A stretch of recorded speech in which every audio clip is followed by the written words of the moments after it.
kepada Bapak Ibu sekalian.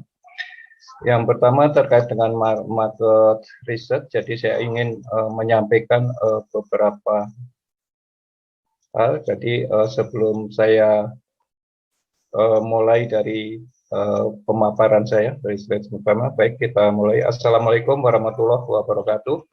Waalaikumsalam warahmatullahi wabarakatuh. Yang terhormat Pak Lukas dan Pak Arif. Pak Arif mungkin masih sibuk ya. Dan Mbak Ilmi serta tim Mbak Desi sudah standby dan ini yang mengkoordinir Mbak Desi dari para peserta ini. Baik, saya mulai ini kemarin sudah ini, jadi saya yang pertama yang ingin sampaikan di sini adalah menetapkan atau mengidentifikasi target pasar.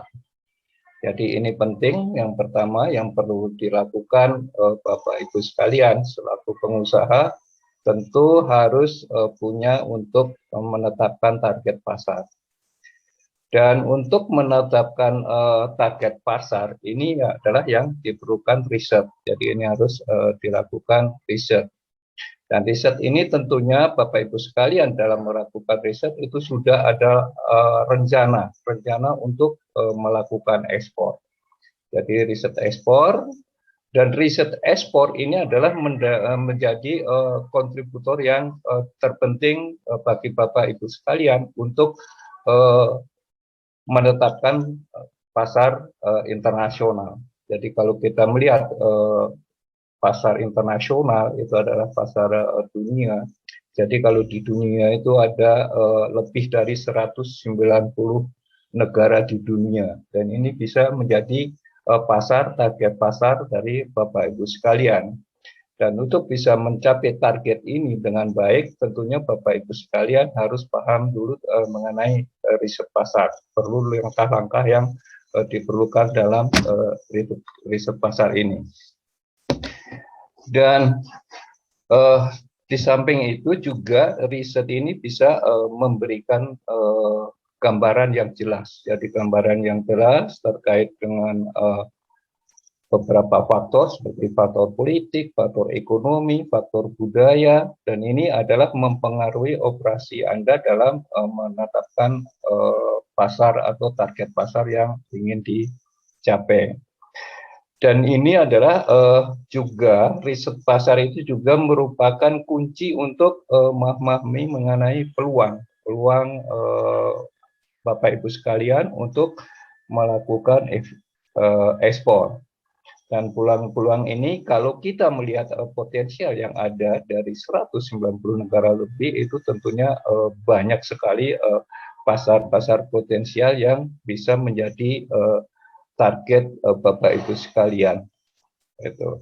Yang di dalam riset pasar ini sebenarnya saya cuma ada membagi dua, nanti secara detailnya Pak Lukas, jadi secara primer dan secara sekunder. Itu. Jadi yang penting yang pertama adalah menetapkan target pasar Bapak Ibu sekalian untuk menjadi negara tujuan ekspor. Ini adalah yang ini. Lalu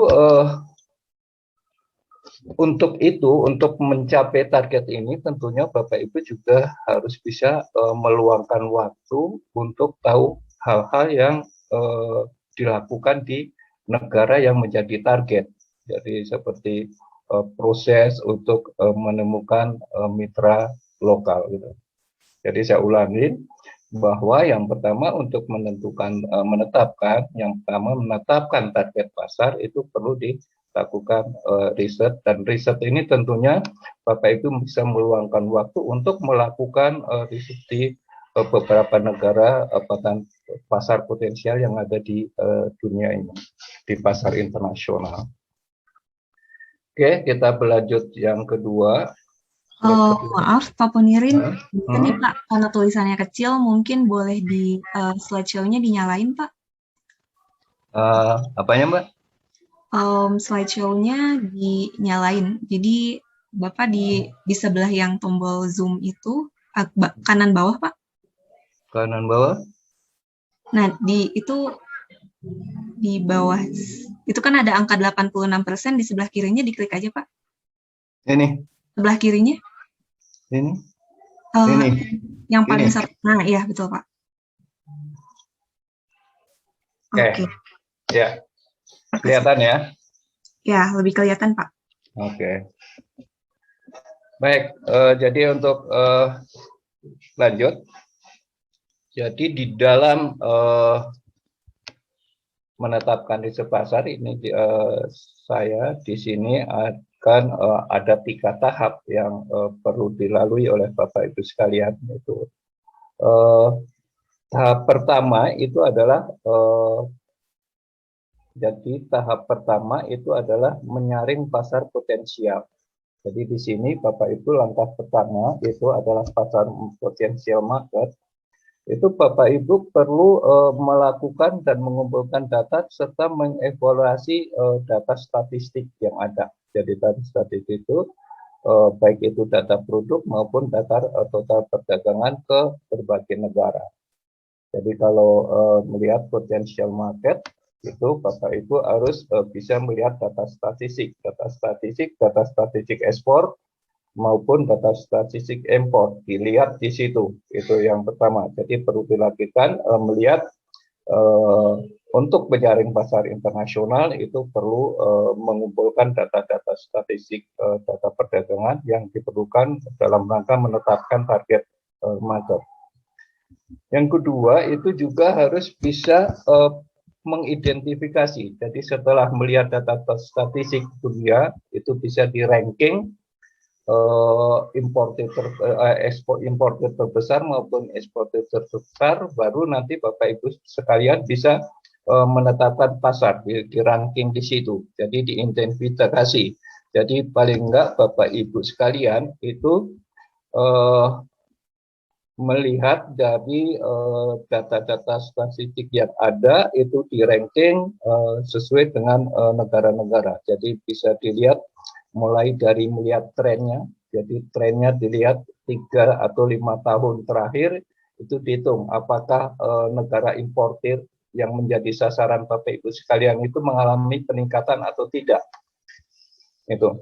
Jadi setelah dilihat dari situ maka akan kelihatan, oh produk Bapak Ibu sekalian di negara tujuan ini produknya permintaannya itu selalu meningkat, dan ini bisa di list bisa 5 atau sampai 10 perusahaan.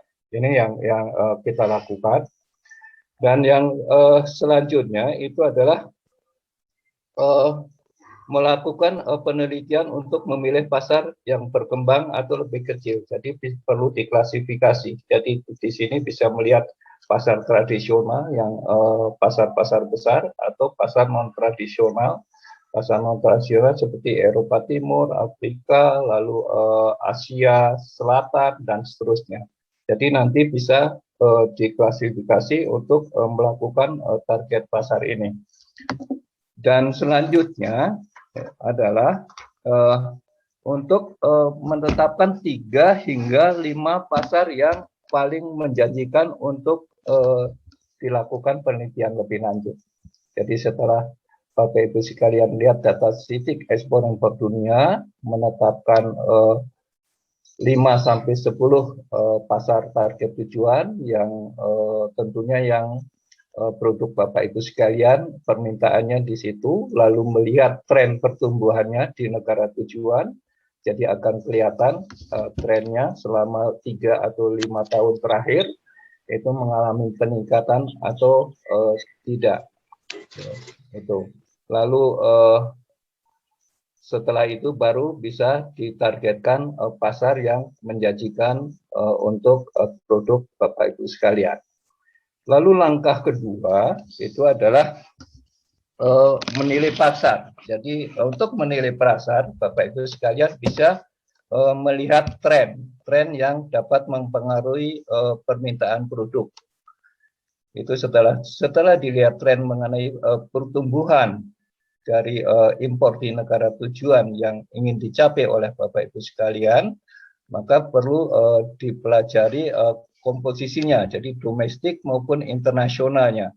Jadi bisa melihat di situ, bisa melihat pangsanya, jadi target market, lalu bisa melihat pangsanya di situ, lalu juga Bapak Ibu sekalian bisa melihat kompetitornya, jadi siapa aja pesaing yang ada di situ, lalu juga bisa melihat mengenai potensinya yang ada di situ, lalu juga melihat terkait dengan saluran distribusi atau perbedaan budaya ada di situ atau perbedaan teknis, dan tidak lupa juga harus bisa mengidentifikasi mengenai hambatan tarif maupun non tarif. Jadi harus dilihat di situ hambatannya untuk produk Bapak Ibu sekalian.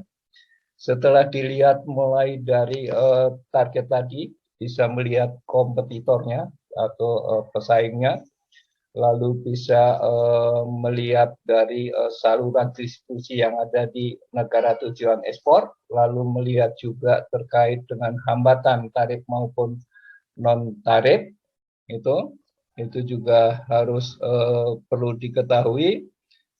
Nah, untuk itu ini semua ini akan membantu Bapak Ibu sekalian untuk menetapkan target pasar yang tepat gitu. Itu.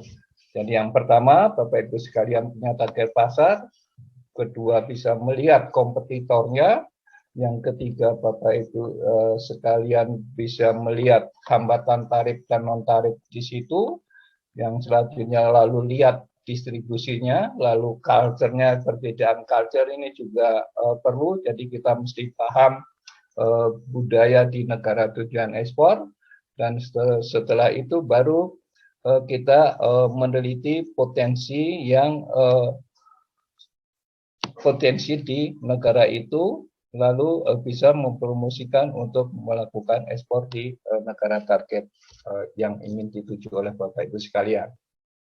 Lalu langkah ketiga itu adalah dari semua yang tadi saya sampaikan itu bisa ditarik kesimpulan. Jadi kesimpulan dari itu nanti ini akan memberikan kesimpulan terkait dengan pengembangan strategi pemasaran untuk produk Bapak Ibu sekalian. Jadi nanti itu untuk pengembangan strategi dan nanti akan disampaikan oleh Pak Lukas.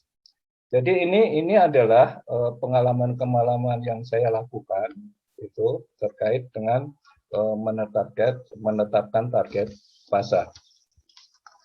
Lalu untuk selanjutnya ini adalah terkait dengan market access. Jadi yang seperti saya sampaikan tadi dalam mendapatkan target pasar itu adalah perlu data, itu data statistik ekspor impor, data dunia, lalu di situ ini semua Bapak Ibu bisa akses di market access map ini. Ini yang pertama adalah akses pasar. Jadi akses pasar yang ada di sini ini adalah akses market ini adalah untuk melihat tarif bea cukai yang ada di negara tujuan yang menjadi sasaran Bapak Ibu sekalian, serta persyaratan-persyaratan peraturan yang diterapkan oleh negara tujuan Bapak Ibu sekalian untuk produk. Jadi di sini untuk akses market itu Bapak Ibu sekalian bisa melihat tingkat tarifnya khususnya untuk produk Bapak Ibu yang akan diekspor, serta bisa melihat persyaratan-persyaratan yang diperlukan untuk menuju negara tujuan yang Bapak ingin yang menjadi target Ibu Bapak sekalian. Jadi lengkap. Jadi bisa melihat tarif serta bisa melihat persyaratan produk untuk negara tujuan ekspor yang menjadi target Bapak Ibu sekalian. Lalu yang kedua, yang ini adalah untuk akses ini adalah untuk membandingkan tarif indikator lainnya di beberapa negara tujuan ekspor. Jadi Bapak Ibu sekalian di situ di compare akses ini bisa melihat tarif Jadi tarif negara tujuan ekspor di seluruh dunia. Jadi semua ada di situ. Kalau Bapak ingin yang menjadi target seumpama Vietnam, di situ akan kelihatan produk Bapak Ibu sekalian masuk Vietnam itu kena tarif berapa. Lalu ke negara lain, ke Eropa, sama ke Belanda, nanti juga akan kelihatan di situ adalah tingkat tarifnya. Jadi di situ secara detail Bapak Ibu bisa membandingkan, jadi bisa melihat tarif yang paling rendah sesuai dengan target pasar yang menjadi target Ibu Bapak sekalian. Lalu untuk analisis ini, analisis pasar ini adalah perjanjian perdagangan internasional. Jadi di sini bisa dilihat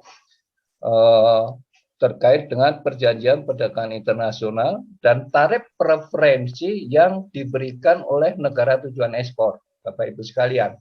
Jadi semua perjanjian perdagangan internasional yang ada di dunia ini itu bisa dilihat di analisis market ini. Jadi Bapak Ibu sekalian, kalau dari Indonesia mau masuk negara yang 7 itu tarifnya berapa dengan menggunakan perjanjian apa, itu semuanya ada di situ.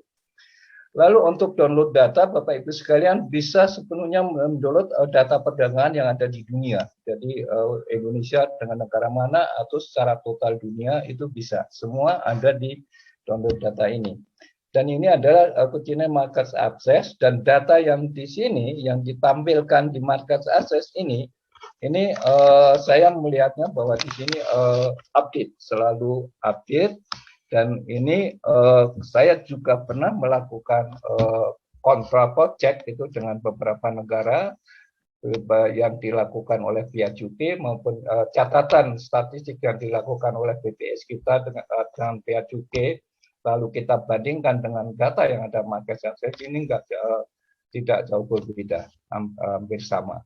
Jadi data ini bisa dipakai Bapak Ibu sekalian untuk melakukan riset secara online dalam rangka menetapkan pasar potensial negara tujuan. Jadi melalui riset online. Lalu selanjutnya setelah data ini kita juga akan melihat terkait dengan rule of origin. Jadi kalau Bapak Ibu sekalian pernah buka terkait dengan rule of origin ini di situ Bapak Ibu sekalian bisa melihat 450 perjanjian perdagangan internasional yang dilakukan oleh semua negara yang ada di dunia. Jadi di situ. Jadi Indonesia dengan negara mana aja itu ada datanya di situ, dan di situ bisa dilihat terkait dengan prosedur pengisian dari setiap rule of origin atau SKA atau surat keterangan asal dari Indonesia. Ini bisa dilihat secara detail di rule of origin ini. Lalu untuk ekspor potensial ini, jadi Bapak Ibu sekalian, di ekspor potensial ini dapat menemukan peluang ekspor untuk pengembangan perdagangan. Jadi dari Bapak Ibu sekalian di sini di ekspor potensial, ini Bapak Ibu sekalian akan menemukan mengenai peluang ekspor untuk pengembangan perdagangan atau pengembangan produk Bapak Ibu sekalian untuk melakukan ekspor. Ini akan kelihatan di sini. Jadi ekspor targetnya berapa, lalu realnya berapa, lalu peluang di situ akan kelihatan. Jadi di negara itu ini bisa dilakukan dan bisa dicek setiap produk. Jadi setiap produk. Jadi Bapak Ibu sekalian, kalau produknya apa nanti bisa dicek, akan kelihatan potensial marketnya di sini. Lalu selanjutnya terkait dengan procurement map, ini adalah procurement map, ini adalah untuk memberikan informasi mengenai publik yang dapat diakses oleh UKM. Jadi di sini pemberian informasi procurement mengenai informasi UKM ada semua di procurement ini. Ini nanti Bapak Ibu sekalian juga bisa melihat di sini. Jadi nanti seandainya masih ada waktu nanti sebenarnya ini bisa dipraktekkan langsung. Ini adalah dalam rangka menetapkan target yang ingin dicapai oleh Bapak Ibu sekalian, target pasarnya. Lalu selanjutnya adalah trade map. Ini adalah trade map ini memberikan informasi, terkait dengan statistik perdagangan untuk pengembangan di pasar internasional. Jadi di sini kalau Bapak Ibu sekalian ingin melihat harga produk Bapak Ibu sekalian, lalu harga pesaing produk Bapak Ibu sekalian, itu bisa di trade map. Lalu di negara mana produk Bapak Ibu sekalian itu diperlukan, yang banyak diperlukan, ini juga akan kelihatan, bisa di ranking di sini. Ini akan kelihatan di sini, di trade map. Di samping itu, Bapak Ibu sekalian juga bisa melihat terkait dengan siapa importir dari produk Bapak Ibu sekalian di situ ada. Jadi bisa dilihat secara detail. Kalau Bapak Ibu sekalian juga ingin melihat siapa yang menjadi eksportir di negara tujuan, itu juga bisa dilihat di trade map ini. Dan ini nanti semua, ini Bapak Ibu sekalian bisa membandingkan terkait dengan pesaing, baik itu pesaing di pasar dalam negeri maupun pesaing di pasar internasional. Ini lengkap. Lalu selanjutnya adalah non-tariff measure, ini terkait dengan pin service. Ini juga Bapak Ibu sekalian bisa melihat terkait dengan khususnya untuk UKM nih. Jadi ini survei UKM ini memberikan informasi kenapa UKM itu susah untuk mendapatkan target di pasar internasional. Jadi di sini Bapak Ibu sekalian bisa menemukan data atau informasi terkait dengan hambatan-hambatan UKM untuk tidak bisa menembus pasar internasional. Di sini akan kelihatan. Jadi di situ ada 70% UKM dari Indonesia tidak dapat melakukan menembus pasar internasional karena hal-hal sebagai berikut. Jadi tidak bisa memenuhi persyaratan, lalu produksinya masih kecil dan seterusnya. Ini juga akan bisa dilihat. Dan yang terakhir ini adalah market price informasi, harga di pasar internasional. Jadi Bapak Ibu sekalian, jadi kalau buka juga akan bisa melihat terkait dengan harga internasional produk Bapak Ibu sekalian. Jadi nanti di dalam menetapkan harga itu Bapak Ibu sekalian bisa melihat harga-harga yang ada di market price information ini, lalu bisa membandingkan apakah produk Bapak Ibu sekalian bisa masuk di pasar internasional negara yang dituju itu harganya lebih tinggi atau lebih rendah, bagaimana dengan harga pesaing, lalu Bapak Ibu sekalian bisa menetapkan margin yang ingin dicapai oleh Bapak Ibu sekalian. Ini adalah market access, jadi kalau ingin Bapak Ibu sekalian nanti secara detail ingin tahu terkait dengan informasi yang ada di itu, nanti Bapak Ibu sekalian bisa melakukan konsultasi di FDI Center. Nanti kita secara detailnya, sehingga nanti Bapak Ibu sekalian bisa menemukan target pasar yang potensial berdasarkan analisa data-data yang ada di pasar dunia. Baik, kita akan melihat ini adalah terkait dengan ya, jadi ini adalah tipe riset tadi sudah saya singgung terkait dengan riset pasar. Jadi riset pasar ini Bapak Ibu sekalian, jadi di sini kita membedakan ada secondary research dan primary research. Jadi ada tipe riset pasar. Secondary research itu kebanyakan riset sekunder ini dilakukan biasanya di dalam negeri. Lalu primary research itu bisa juga dilakukan secara internasional. Jadi kalau berdasarkan sekunder, ini data dilakukan di Indonesia dengan menggunakan sumber data seperti data dari BPS, lalu dari majalah, atau dari studi, atau dari laporan pasar, dan seterusnya. Lalu untuk primary research itu akan kita setelah menyelesaikan sekunder itu baru masuk ke primary. Ini untuk penelitian primer itu selalu menutup kreativitas, dan ini banyakkan diperlukan biasanya Bapak Ibu sekalian secara langsung. Jadi secara langsung untuk melakukan riset dengan wawancara langsung atau konsultasi langsung, dan ini bisa dilakukan. Gitu. Jadi kalau ini Bapak Ibu sekalian mau melakukan pertemuan langsung dengan ITPC, dengan ADAK dan sebagainya untuk minta informasi, itu bisa dilakukan riset ini.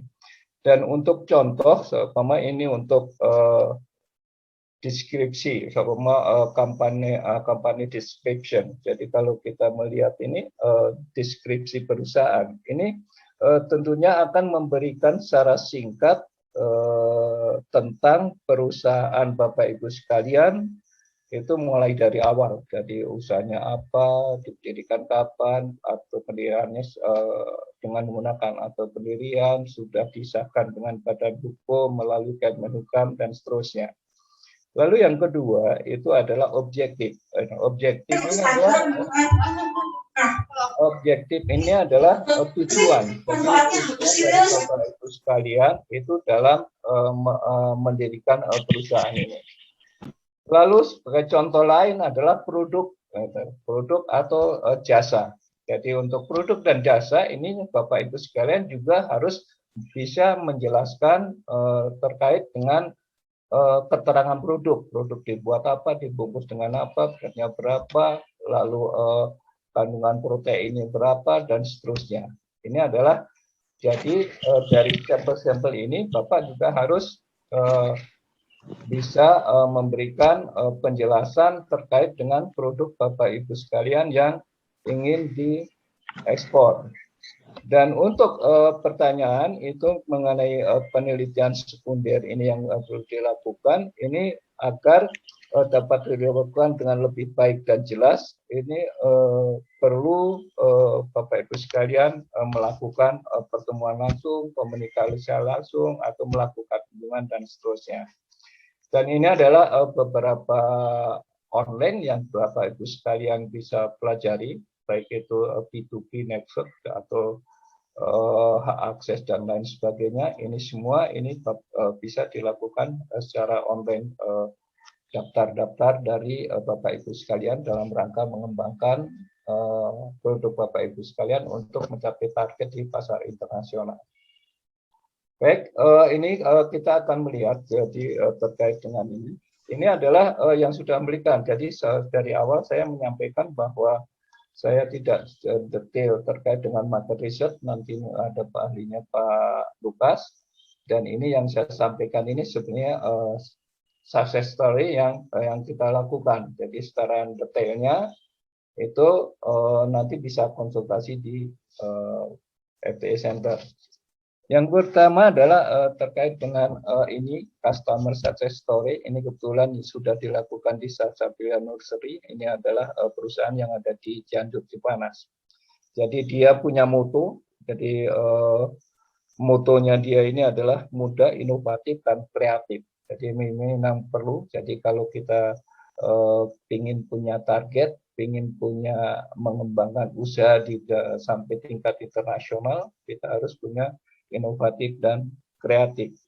Lalu misi. Jadi misinya ini adalah melakukan pembaharuan secara kontinu dalam pengadaan produk. Jadi dia selalu menyesuaikan dengan kebutuhan dunia, dengan permintaan dunia, atau menyesuaikan dengan pasar. Jadi menyesuaikan dengan kemauan pasar. Lalu dia juga target. Jadi dari analisa tadi yang saya sampaikan, mulai dari potensial, itu akhirnya akan ketemu gitu. Target. Jadi target di Middle East, sama di Timur Tengah. Itu ada Kuwait, Qatar, Emirates, gitu, dan seterusnya. Lalu target di pasar Asia. Lalu target di pasar Eropa. Ini semua dilakukan tadi berdasarkan data-data analisa potensial market di market tadi. Lalu selanjutnya adalah melakukan riset pasar. Jadi dalam melakukan riset pasar ini bisa dilakukan melalui kunjungan, bisa dilakukan melalui kunjungan atau pameran, ikut pameran, atau mencari pasar internasional melalui ADA dan ITTC, lalu bisa melalui internet. Jadi ini tapi dari usahanya ini kebanyakan ini adalah melalui internet. Jadi setelah melalui internet ketemu lalu koneksi dengan perwakilan yang ada di luar negeri, baru akan ketemu menemukan buyer yang diinginkan sesuai dengan potensial market yang menjadi negara tujuan. Jadi diinventarisir semua negara tujuan yang potensial untuk produk Bapak Ibu sekalian. Lalu selanjutnya adalah terkait dengan waktunya 3 menit lagi ya, Pak ya? Oke. Lalu terkait dengan transportasi, jadi transportasi logistik ini adalah kerjasama dengan forwarding. Jadi nanti pada saat Ibu sekalian itu melakukan ekspor itu melakukan kerjasama dengan forwarding. Lalu ada beberapa hal yang disiapkan secara sendiri yaitu terkait dengan standar komersial invoice, packing list, lalu sertifikat of origin. Ini kan semua akses dan ini harus disiapkan sendiri. Lalu fitosanitari, sertifikat fitosanitari itu semua bisa disiapkan sendiri. Dan untuk SDM-nya, dia melakukan kerjasama dengan perusahaan Belanda, jadi POM Netherlands Export. Jadi dia melakukan kerjasama dengan perusahaan Belanda. Dan ini kalau kita lihat, ini dia selalu melakukan pembaruan terhadap produk. Jadi kita lihat ada beberapa ini selalu menyesuaikan dengan permintaan negara tujuan ekspor. Lalu ini adalah kerjasama dengan POM di Belanda, jadi mereka saling kerjasama untuk memberikan informasi terkait dengan perkembangan produk atau kualitas produk, lalu kemampuan tenaga kerja dalam rangka mengembangkan usaha di mereka. Ini adalah success story, itu adalah berdasarkan riset yang tadi saya sampaikan dengan data-data yang ada.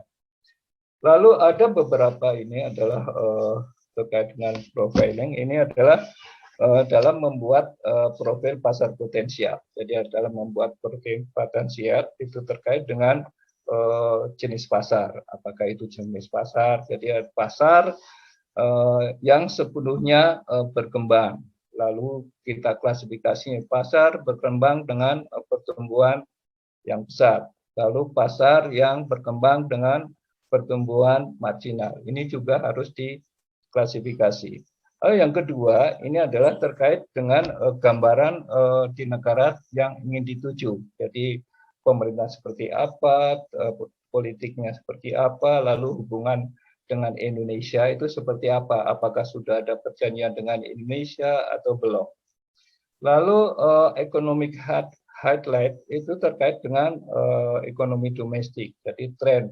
Jadi dilihat ekspor impornya, perkembangannya, trennya seperti apa, data statistiknya terkait seperti apa, proses masuknya seperti apa, lalu dokumen yang diperlukan negara tujuan itu apa aja, lalu hambatan yang ada di situ apa aja, itu juga perlu diklasifikasi.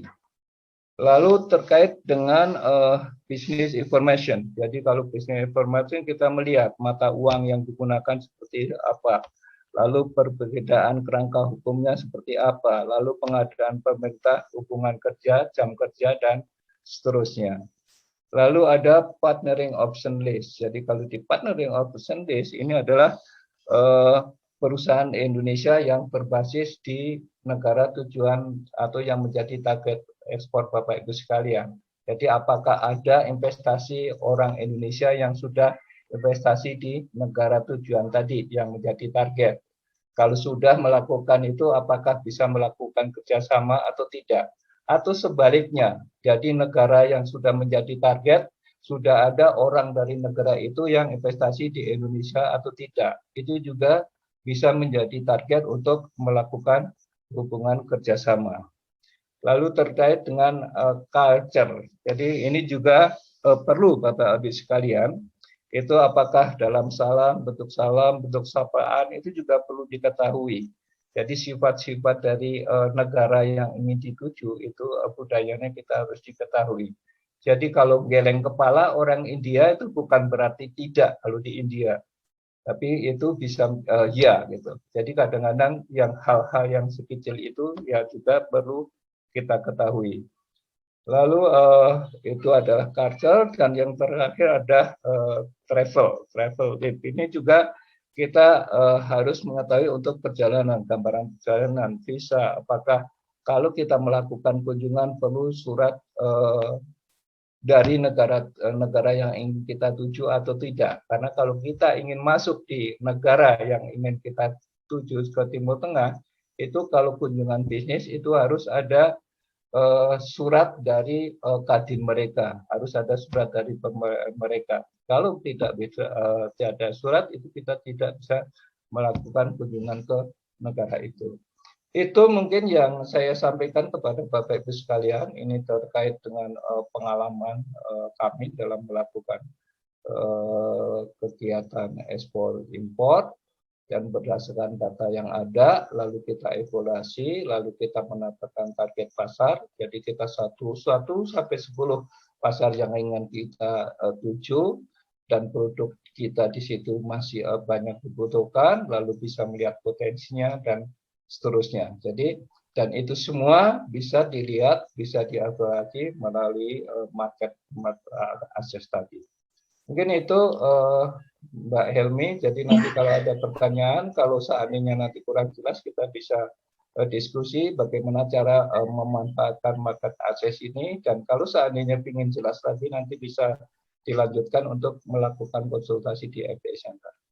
Baik, terima kasih Pak Ponirin. Ya, untuk selanjutnya kita materi langsung dari Pak Lukas untuk sesi tanya jawab nanti ada di akhir acara ya Pak ya. Kita ini silahkan Pak Lukas. Oke, selamat siang semuanya. Assalamualaikum warahmatullahi wabarakatuh. Waalaikumsalam warahmatullahi wabarakatuh. Luar biasa, Pak Ponirin dalam sekali data-datanya. Kayaknya sekarang saya yang nambal-nambal sedikit-sedikit deh, karena hampir semua sudah diceritakan oleh Pak Ponirin. Tadi ada tren, ada kompetisi ya. Ini belum detailnya, nanti detailnya Bapak, makasih. Oke. Nah, ini pengalaman aja nih Pak. Iya Pak, siap Pak. Okay.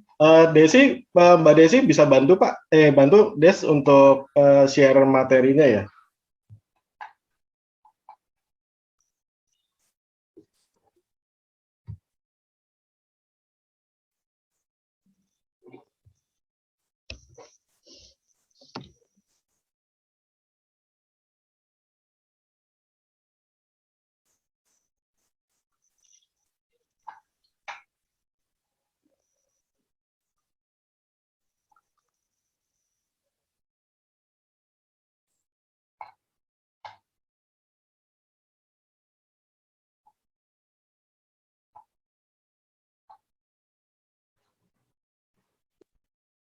Oke.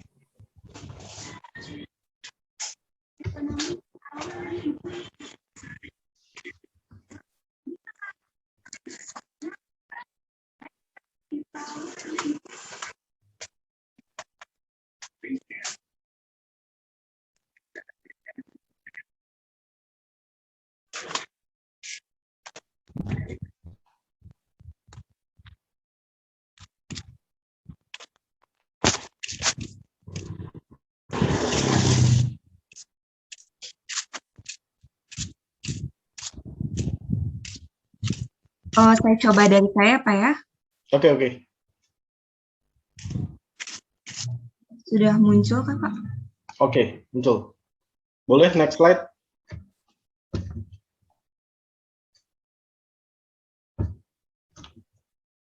Oke.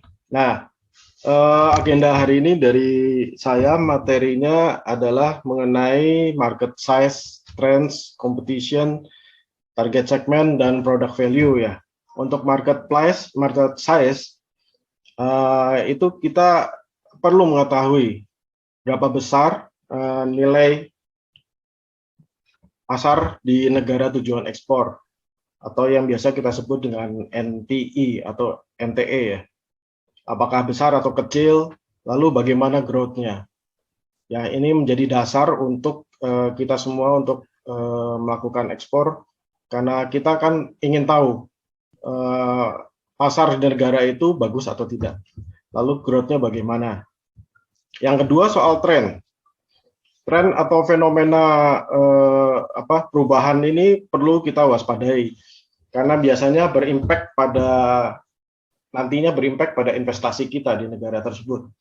Apakah peralatan atau distributor yang kita gunakan untuk menyalurkan barang kita itu sama visinya dengan kita, atau apakah di antara distributor tersebut dengan kita memiliki perbedaan dalam menyikapi suatu perubahan, karena ada impact-nya terhadap kerjasama dengan distributor di negara tersebut. Yang ketiga adalah kompetisi. Kompetisi penting juga untuk kita riset, ya kan? Karena kita bisa mengetahui sejauh mana effort kita di negara tujuan ekspor tersebut. Kalau kompetisinya sengit, tajam, dan barang substitusinya begitu banyak, bagaimana cara kita menyikapinya gitu kan? Lalu ada yang namanya target segmen. Target segmen ini penting juga. Soalnya belum berubah ya? Ya, maaf Pak. Target segmen ini pertanyaannya adalah, selama ini kita membuat produk, kita analisa dulu segmentasinya, atau kita langsung membuat produk gitu kan? Jadi ini merupakan perbedaan dari marketing dan tradisional ya. Kalau marketing kita biasanya menganalisa dulu kebutuhan dari kelompok konsumen ini seperti apa, baru kita bikin produknya gitu. Yang kelima adalah product value, ya, bagaimana menciptakan nilai dalam suatu produk. Ya, apakah nilai produk kita sama dengan kompetitor, ya kan? Kalau sama berarti strateginya tidak bisa apa-apa dong, kecuali kita perang harga kan, yang ujung-ujungnya juga membunuh semuanya mati kalau kita perang harga. Oke, kita mulai dengan market size. Silakan next. Ya, market size adalah kumpulan demand atau permintaan dari konsumen atau korporasi yang tertarik membeli barang kita di suatu negara ya. Biasanya kita ukur dalam bentuk berapa banyak omset yang dihasilkan dari penjualan sebuah produk tersebut di dalam suatu negara. Karena market size itu dinamis, berarti bisa berubah-ubah. Karena demand atau permintaan itu tidak selalu tidak konstan. Ya, contoh kita suka satu menu makanan, kan kita nggak makan setiap hari. Ya, jadi selalu tidak konstan gitu suatu demand itu. Jadi kita harus melihat dari banyak sisi. Dalam konteks mencari data market size, kita bisa melihat dari gambar ini ya. Itu adalah space atau batas geografis. Dalam hari ini berupa negara tujuan ekspor, seperti kondisi di mana berbeda-beda gitu. Sekalipun satu negara, misalnya contoh Amerika. Amerika itu peraturan di setiap negara bagian itu berbeda. Jadi satu kita ekspor sekali ke satu negara bagian, kemungkinan belum bisa ekspor ke negara bagian lainnya. Jadi kita harus ada proses lagi untuk ke negara bagian yang ini. Jadi kita sebut ada pembatasan lah di dalam melihat suatu market size suatu negara, itu ada pembatasan tergantung dari peraturan negara bagiannya. Gitu. Yang kedua adalah dari sisi produk. Produk setengah jadi bisa nggak kita masukkan dalam market size, ya kan? bahan baku bisa nggak kita masukkan dalam market size? Atau produk yang substitusi, produk pengganti dari produk kita, juga harus kita masukkan dalam market size, karena itu kan produk substitusi. Jadi bisa produk kita, bisa produk substitusi ini yang dibeli oleh konsumen.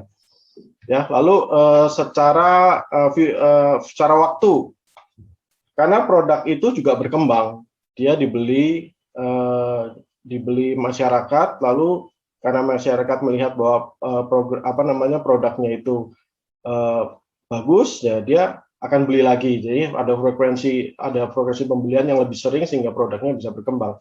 Jadi kita melihat market size, data market size saat ini belum tentu sebanyak yang masa depan gitu loh. Ya, jadi ada future time, ada waktu di mana kita bisa menganalisa apakah produk kita ini atau produk market size ini akan membesar atau malah mengecil, gitu ya. Lalu slide selanjutnya, market potential. Nah, tadi kita bicara market size. Jadi market size itu karena itu besar sekali, maka kita harus melakukan filter gitu terhadap market size ini. Kenapa? Karena di dalam market size itu, di mana total populasinya besar, belum tentu dapat membeli produk atau belum tentu dapat membeli produk kita gitu loh. Karena dipengaruhi oleh misalnya nih peraturan dari satu negara. Contoh sepeda motor. Ada negara yang hanya mengizinkan usia 21 tahun untuk memiliki dan mengendarai motor. Berarti kan sebetulnya needs-nya itu dari umur, kalau laki-laki itu umur 16 tahun tuh sudah pengen naik motor. Mungkin lebih kecil dari itu needs-nya udah ada. Ingin naik motor, tapi belum diizinkan. Kalau kita 16 tahun baru boleh motor. Kalau di negara lain mungkin 21 tahun. Dan ini mempengaruhi. Ini adalah market potensial. Jadi market size dikurangin dengan filter tadi yang peraturan dan lain sebagainya, itu jadi market potensial. Jadi dari angka yang besar, market size, belum tentu semuanya ini bisa kita mengkonsumsi produk kita gitu. Jadi kita perlu melihat suatu negara ini punya peraturan-peraturan yang membatasi produk kita atau tidak. Gitu ya. Slide selanjutnya boleh. Jadi ada market size, market potensial, market share. Nah, mungkin panahnya nggak terlalu jelas ya, tapi maksud saya di sini adalah yang biru itu adalah market yang besarnya, market size. Lalu di tengah yang putih, putih itu adalah market potensial. Nah, yang merah itu market share. Nah, market share ini apa? Market share ini adalah nilai atau volume dari konsumen korporasi yang sudah membeli produk Bapak Ibu. Jadi kalau Bapak Ibu belum melakukan ekspor ke suatu negara, market share-nya adalah masih 0%. Yang adalah data market size dan market potensial. Oke. Nah, untuk mencari data-data market ini, tadi Pak Ponirin sudah menjelaskan ya di mana market map, market access ya, itu sudah ada tersedia. Tapi juga apabila diperlukan kita bisa mencari di Chamber of Commerce atau asosiasi di negara tersebut.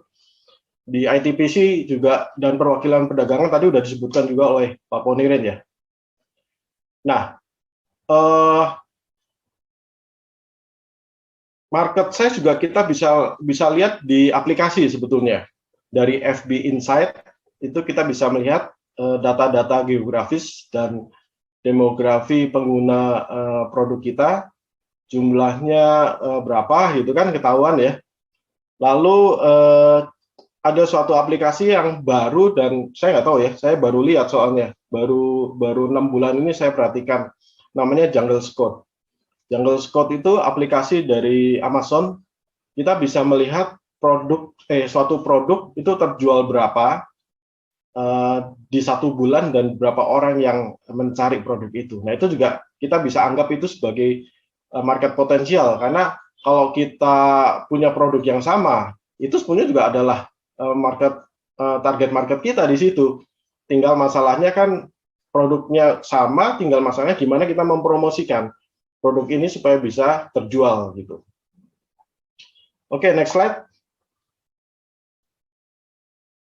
Nah, kegunaan data market size. Market size, jadi bagaimana kita menggunakan data-data tersebut.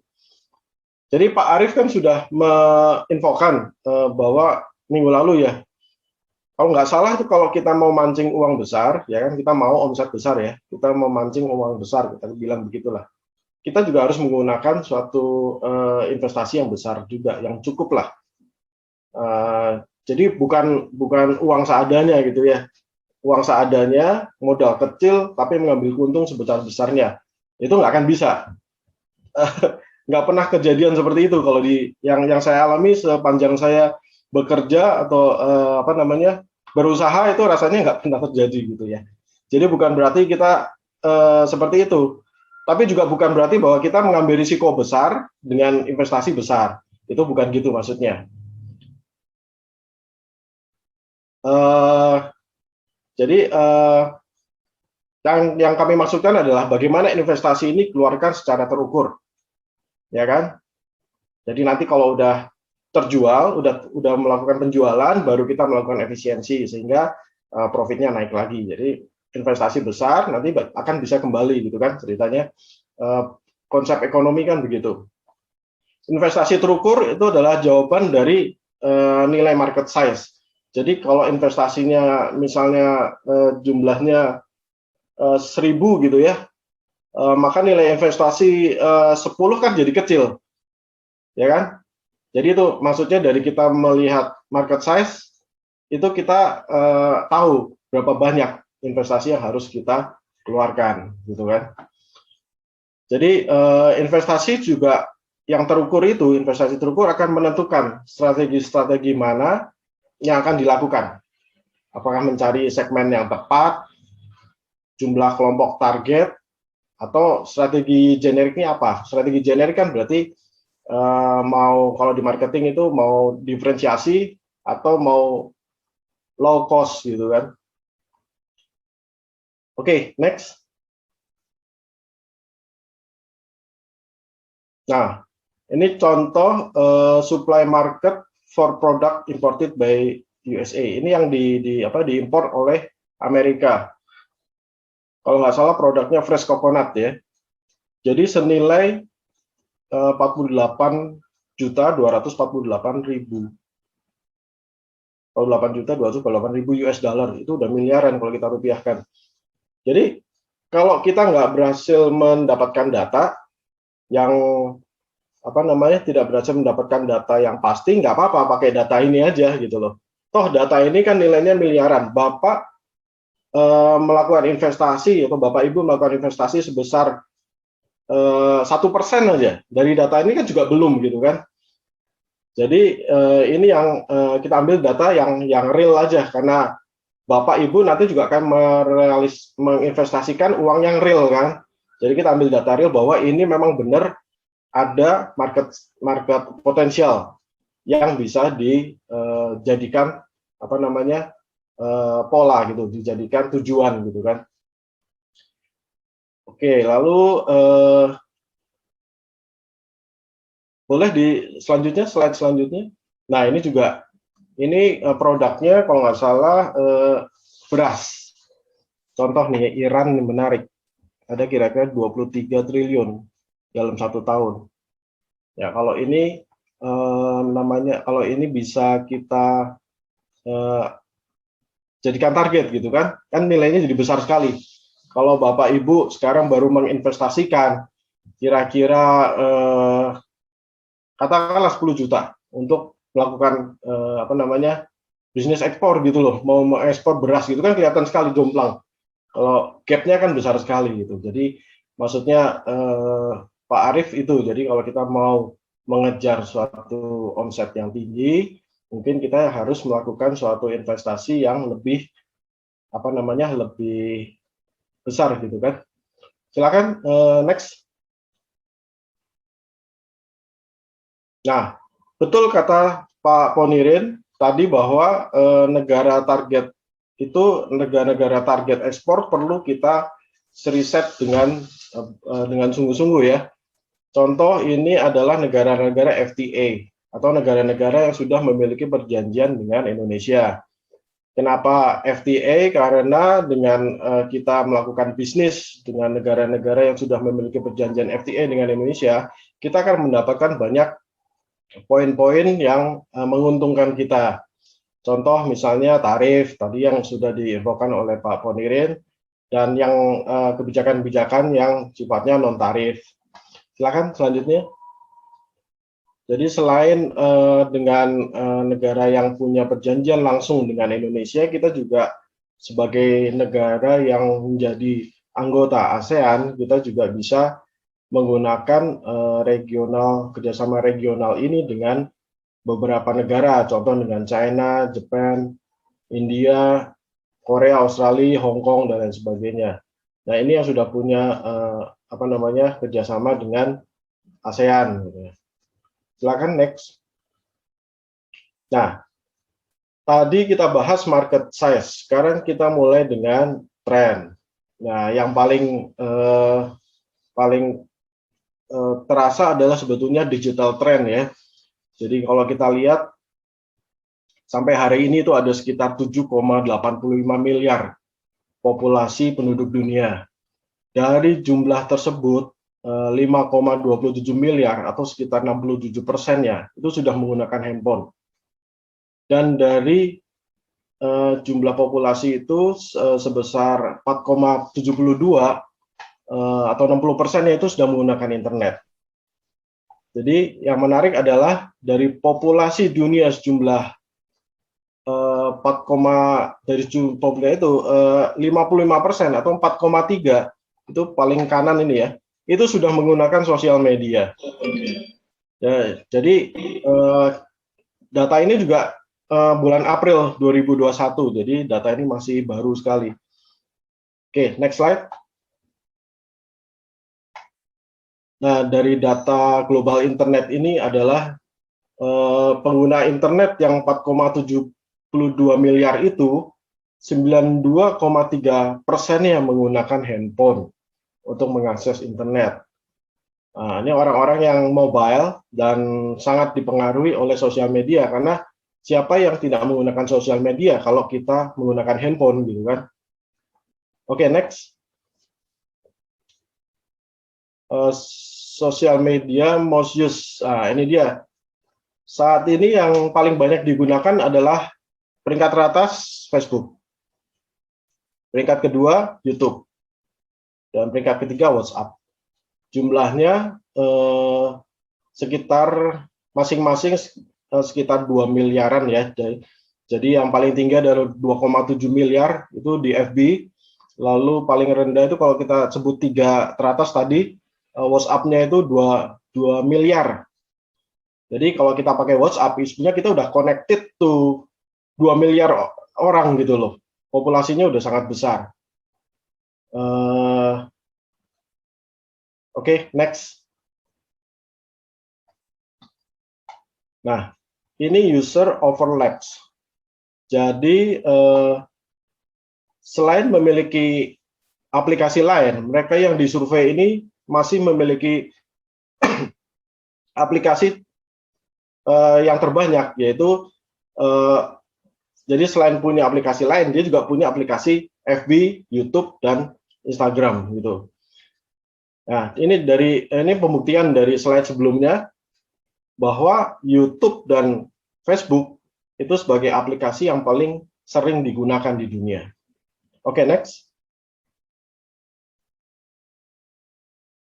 Nah, lalu kalau mencari brand atau mencari produk itu menggunakan aplikasi apa? Ya, semua aplikasi 72%, tapi tidak semua tidak tajam ya, jadi tidak bisa digunakan. Ini yang sebelah kiri atas ini karena dia tidak menyebut satu aplikasi, jadi tidak bisa digunakan. Jadi kita cari yang selanjutnya itu yaitu bahwa social network seperti FB dan Instagram itu yang paling sering dijadikan tempat mencari produk. Ya, oke. Lalu jadi pada intinya bahwa saat ini suka tidak suka, promosi paling efektif itu adalah dilakukan lewat sosial media. Jadi bisa bayangkan apabila kita menguasai konten dan bisa mendelivernya lewat Facebook, maka audiensnya akan membesar berlipat, ya kan? Sekarang bahkan kita bisa bisa mengatur tuh arah dan kita merubah geolokasinya untuk Facebook ya. Kita bisa menyebarkan promosian material kita kemana-mana di seluruh dunia. Jadi ini mungkin bisa dijadikan insight bahwa sekarang ini promosi menjadi sangat murah. Tentunya kita harus bayar sih ke Facebook, tapi jumlahnya murah sekali ketimbang kita harus melakukan kita harus sewa billboard gitu loh, atau sewa billboard di Jalan Sudirman. Kalau di Jakarta itu terkenal sekali mahal. Lalu juga kita kurang bisa mengukur. Kalau di FB, semua orang yang melihat iklan kita itu masuk dalam data, sehingga kita bisa menganalisanya, gitu ya. Oke, next. Next. Sekarang ini ada perkembangan baru untuk dilihat. Kemungkinannya karena trends ini mengikuti influencer meningkat di seluruh dunia.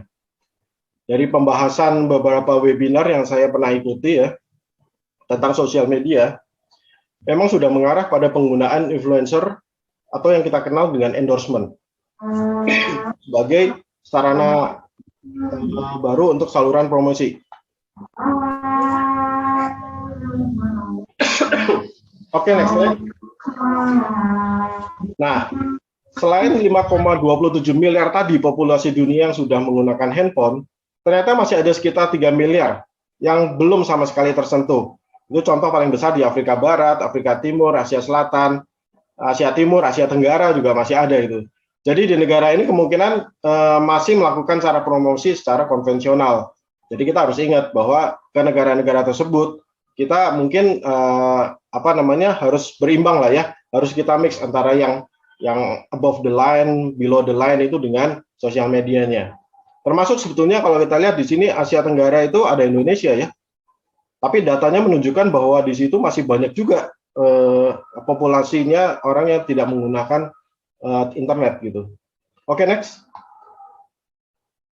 Lalu ada global marketplace. Nah, ada pertanyaan kan, seberapa luas jangkauan marketplace di dunia? Ternyata sudah hampir cover seluruh dunia. Kayak contoh di sini, Amazon aja sudah menguasai 13 negara. Belum termasuk grupnya Alibaba, grup eBay. Selain itu juga kita mengenal di sini ada grup Mercado Libre yang menguasai Amerika Latin, dan bahkan ada Rusia dikuasai oleh Naspers ya. Jadi seberapa besar dan masif mereka dibandingkan dengan Gojek kita gitu loh. Padahal Gojek aja udah kita lihat di mana-mana, tapi di sini belum kelihatan. Oke, next. Marketing trends. Oke, di sini bahwa ada tren marketing juga yang berubah gitu ya. Contoh kalau dulu kita di luar di jalan kita masih bisa melakukan banyak promosi, misalnya walaupun digital kita 5 menit ya. Walaupun digital kita masih bisa melakukan tapi sekarang karena working from home, mau nggak mau kita harus melakukannya melakukan sosial media lebih intens karena satu-satunya saluran promosi. Lalu ada online sales, di mana online sales juga sekarang berubah ya. Banyak telesales sekarang, bahkan dokter pun sekarang bisa on call. Digital banking juga berubah. Business innovation sekarang banyak equipment yang touchless. Jadi tidak perlu disentuh, tapi kita tinggal menggerakkan tangan aja di atas juga bisa. Lalu banyak new product seperti inovasi-inovasi baru dari consumer good, pabrik-pabrik consumer good, mereka melakukan repackaging, jadi mengurangi gramasinya. Oke, next slide. Jadi ini social trend, ada tren sosial yang harus kita lihat juga perubahannya. Sebagai contoh nih Jepang ya. Di Jepang itu untuk menonton TV itu 2 kali lipat waktunya ketimbang menggunakan sosial media. Jadi berbeda dengan Indonesia ya. Kita perlu mengetahui perubahan-perubahan sosial yang terjadi di negara-negara target kita. Ini saya ambil contoh Jepang aja. Ya, next. Nah, sosial media yang digunakan di Jepang itu ternyata bukan FB, tapi YouTube. Ya, jadi orang Jepang ini kebiasaan nonton TV-nya itu memang dari dulu udah sering, sudah terdetek dari sejak lama ya. Jadi ini akibatnya begitu zaman berubah ada digital, sekarang yang mereka tonton adalah YouTube gitu, streaming gitu kan. Oke, next. YouTube Japan nomor 1 ya. Next. Untuk di Jepang kita tidak menggunakan WhatsApp tapi Line. Oke, next. Contoh bukti bahwa 7 dari pengguna internet dengan range umur 16 sampai 64 tahun itu menggunakan Line. Next. Di Jepang juga Twitter cukup populer, ada 50 dalam survei ada disebutkan Twitter 50% dari pengguna internet. Oke, next. Top sosial media Jepang ini nanti kalau misalnya Bapak Ibu mau melakukan konsultasi lebih dalam dengan kami di FTA, mungkin saya akan buka lagi lebih dalam juga nih ya data-data ini. Next. Next.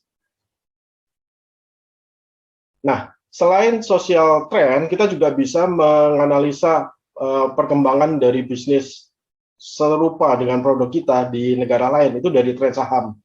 Ya, jadi kayak contoh misalnya, apakah ada perusahaan sejenis dengan yang menghasilkan produk sejenis dengan yang kita punya, itu kita bisa analisa sahamnya seperti apa di negara tersebut, ya kan? Jadi kalau mereka kan biasa melakukan launching, kalau perusahaan di sana go public sudah listed di bursa, mereka akan lebih terbuka data-datanya. Jadi ada event apa di dalam perusahaan itu mereka akan bagi semua ke media ya. Jadi itu kita pelajari. Kalau kita punya produk sejenis dengan produk yang diproduksi oleh perusahaan itu, kira-kira gimana nasibnya atau kira-kira gimana pangsa pasarnya gitu kan. Next. Kompetisi. Nah, ini udah dibicarakan oleh Pak Ponirin, tapi di sini saya mau membahas sedikit karena ini berhubungan dengan akhir dari coaching klinik kita adalah tentang business plan. Jadi kompetisi ini adalah apa sih competition ini? Kita mempelajari kompetitor ya. Apa keuntungannya kita mencari tahu soal kompetitor? Ya, pertama adalah kita meminimize risiko, ya kan? Yang kedua kita menghindari kesalahan. Meminimize risiko jelas supaya kalau kita keluarin produk, mereka nggak keluarin produk yang sama gitu kan, supaya tidak terjadi kanibalisme di pasar gitu kan. Yang kedua adalah menghindari kesalahan. Jadi kalau misalnya mereka sudah pernah mengeluarkan suatu produk dan tidak berhasil, kita jangan coba-coba keluarin produk yang sama, udah pasti kan hasilnya juga akan berhasil. Jadi kita mengurangi kesalahan. Kalau kita menghindari kesalahan ini berarti kita mengurangi kerugian gitu lah ya. Oke. Mungkin Bapak waktunya sudah habis. Ya. Waduh, belum sampai ke poinnya. Boleh 2 menit aja? 2 menit aja. Oke, kita next saja. Segmentasi, ini bagian paling penting sebenarnya dari ini. Jadi awalnya dari suatu produk itu adalah kita menganalisa segmentasi. Kenapa segmentasi? Segmentasi adalah menyusun kelompok-kelompok konsumen di pasar yang menjadi target produk kita, ya kan? Oke, boleh next. Nah, tahapan segmentasi. Dalam teks segmentasi ini kita melakukan survei, kita cari atribut, kita mencari ada wawancara, lalu kita mendapatkan atribut yang paling penting gitu ya. Atribut itu apa? Atribut adalah nilai pada produk yang dijadikan pertimbangan pembelian oleh customer. Ya kan? Jadi kita harus keluarin semua nih. Jadi kita harus mendapatkan dari customer itu apa atribut-atributnya. Silakan next. Nah, ini contoh atribut kosmetik, ya kan? Bahan tidak cepat luntur, mudah dibersihkan, samarkan noda hitam. Ini kan di sini kelompok makanan ya yang hadir ya. Sorry kalau saya pakai contoh dari kosmetik, tapi intinya adalah saya cuma pengen menjelaskan bagaimana atribut ini penting, ya kan? Jadi sebelah kanan itu adalah yang paling penting untuk keputusan pembelian. Bahan tidak cepat luntur. Ini adalah hasil survei ya. Yang paling tidak penting itu reputasi merek gitu. Next. Oke, ini juga survei kedua, yang tadi di Surabaya, yang ini di Kendari. Yang paling kuat untuk keputusan pembelian adalah merek, dan paling lemah adalah warna package, warna kemasan. Next. Nah, perbandingan dari survei ini beda dengan yang tadi Surabaya sama Kendari, yang ini perbandingan hasil survei. Jadi kelompok wanita usia 25 sampai 35 dengan 35 dan 50 hasilnya bisa berbeda, ya kan? Kalau 25 dengan 30 itu lebih ke bahan tidak cepat luntur. Sedangkan kalau 35 sampai 50 itu memilih atribut menyamarkan noda hitam. Gitu ya, next. 2 menit ya. Next. Oke. Nah, tahapan kedua adalah proses menargetkan di kelompok konsumen mana. Ini yang bisa menjadi target market kita. Ya, harus disesuaikan dengan kapasitas perusahaan juga kan. Berapa kapital kita, ya kan? Berapa market potensial target kita di daerah misalnya, atau masa depannya bagaimana, ya kan?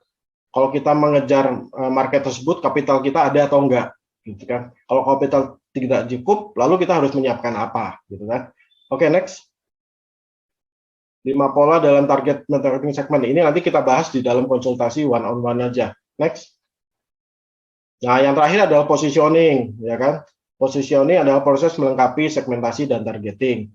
Ya, ini kita nanti menentukan marketing mix-nya seperti apa. Next. Nah, ini contoh Wardah itu kosmetik, target audiensnya adalah ibu-ibu pengajian. Next.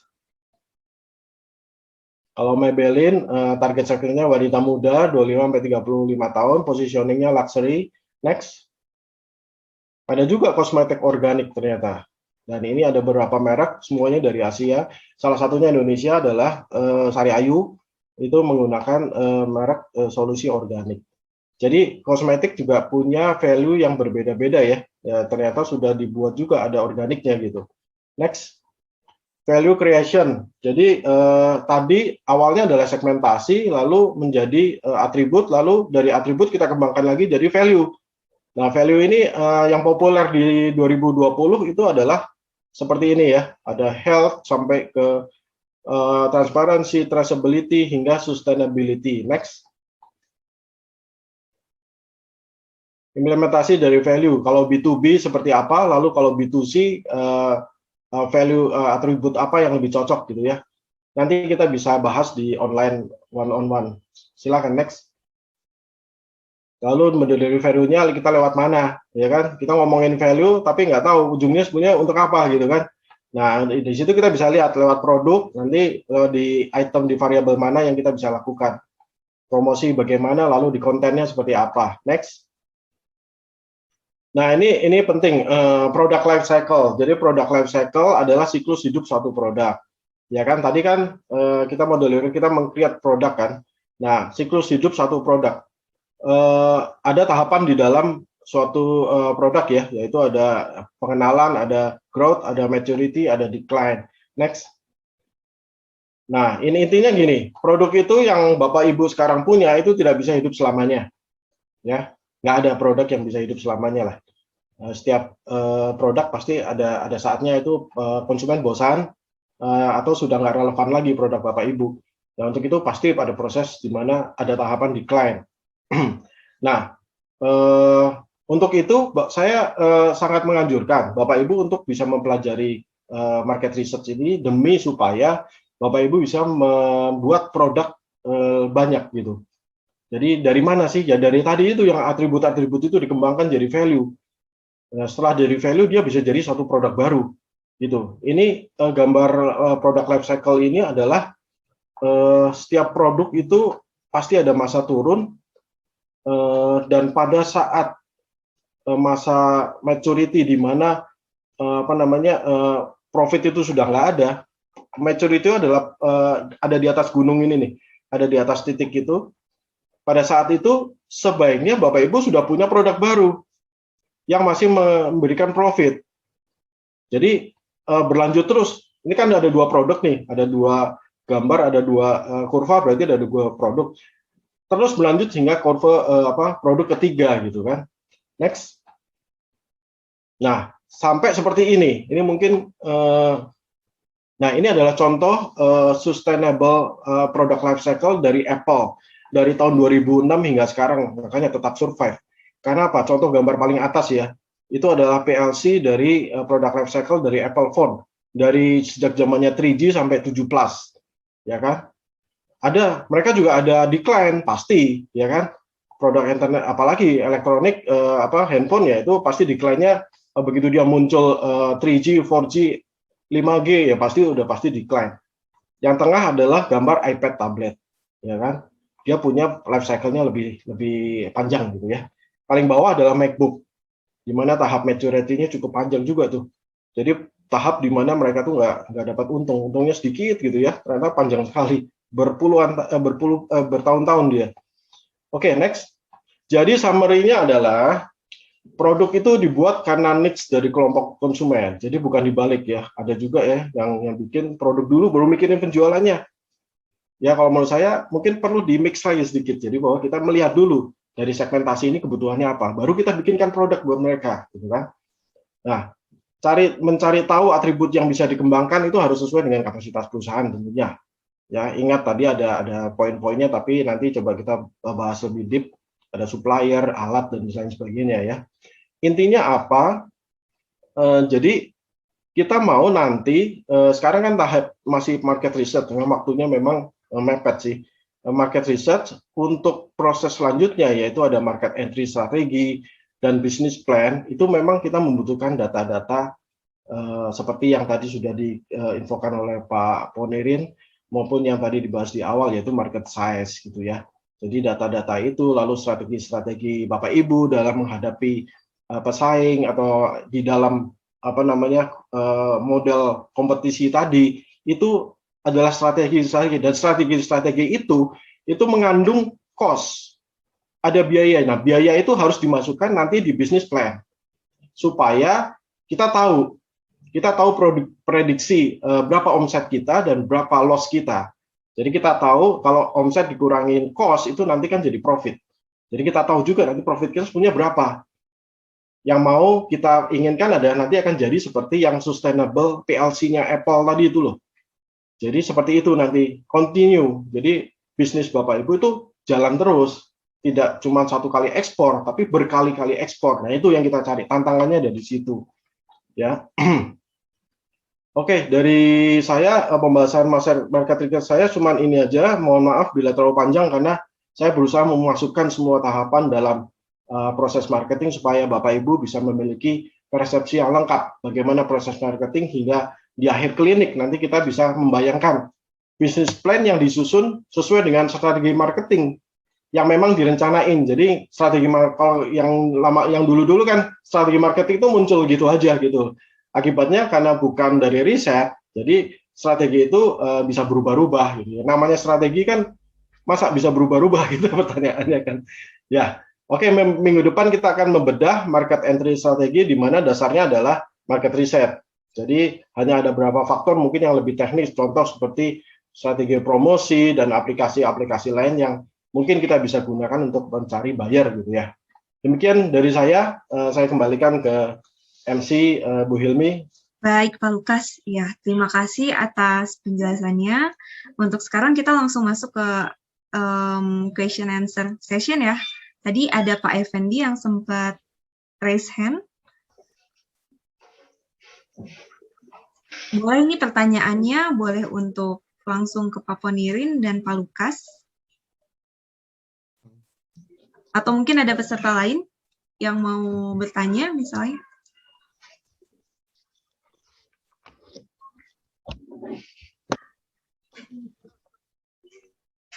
Ini kalau dari kolom chat nih ya, saya cek dari kolom chat dulu. Di sini ada pertanyaan dari Pak Yunardi.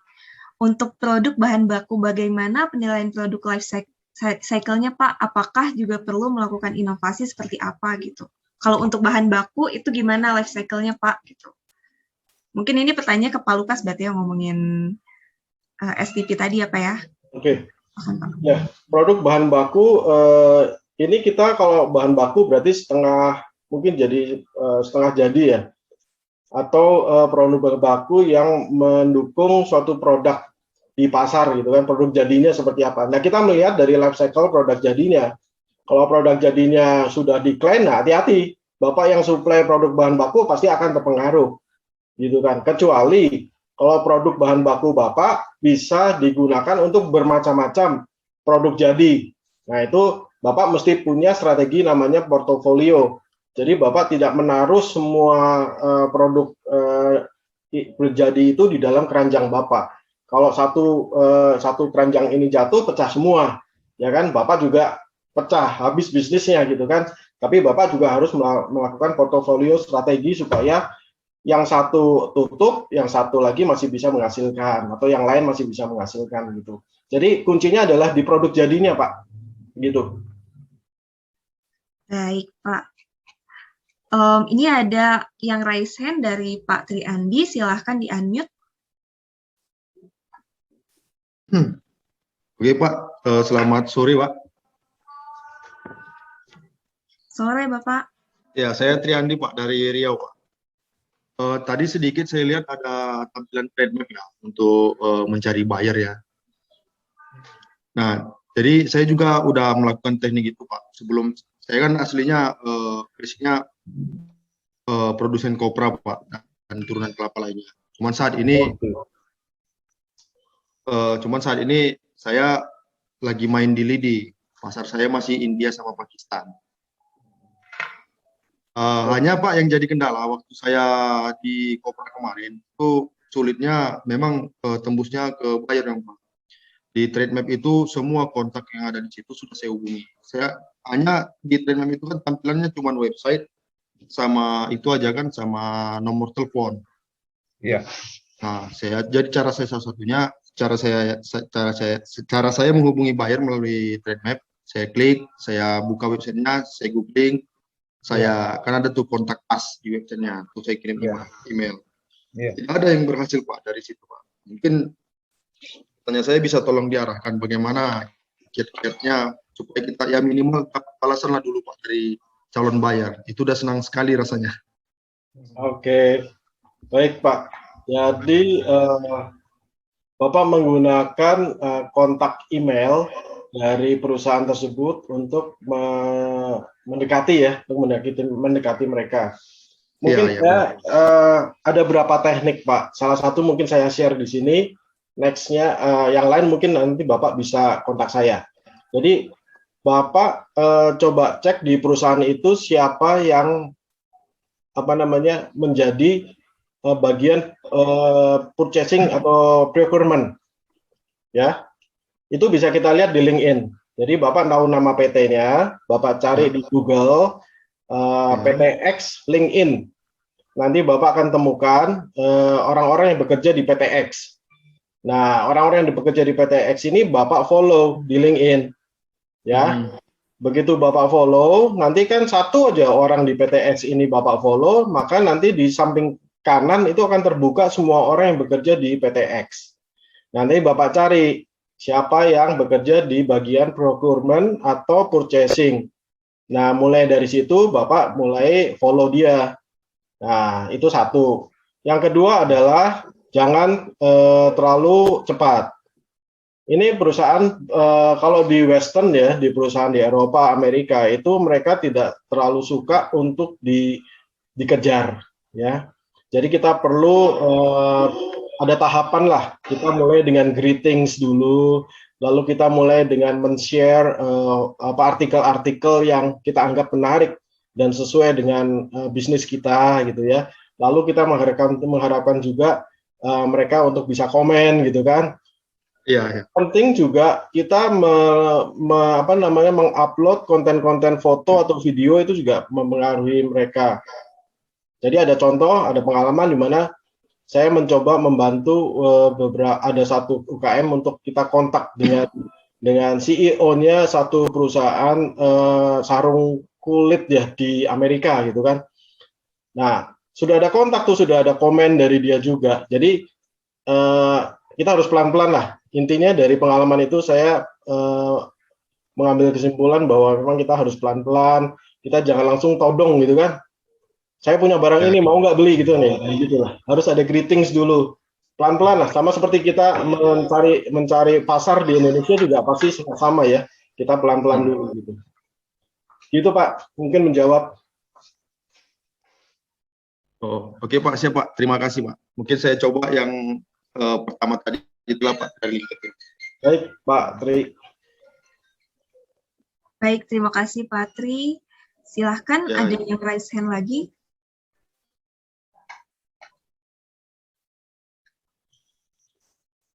Di sini untuk kolom chatnya ada nih yang nanya dari Pak Rohman. Halo Bapak Lukas, perkenalkan saya Rohman dari Blitar, Jawa Timur.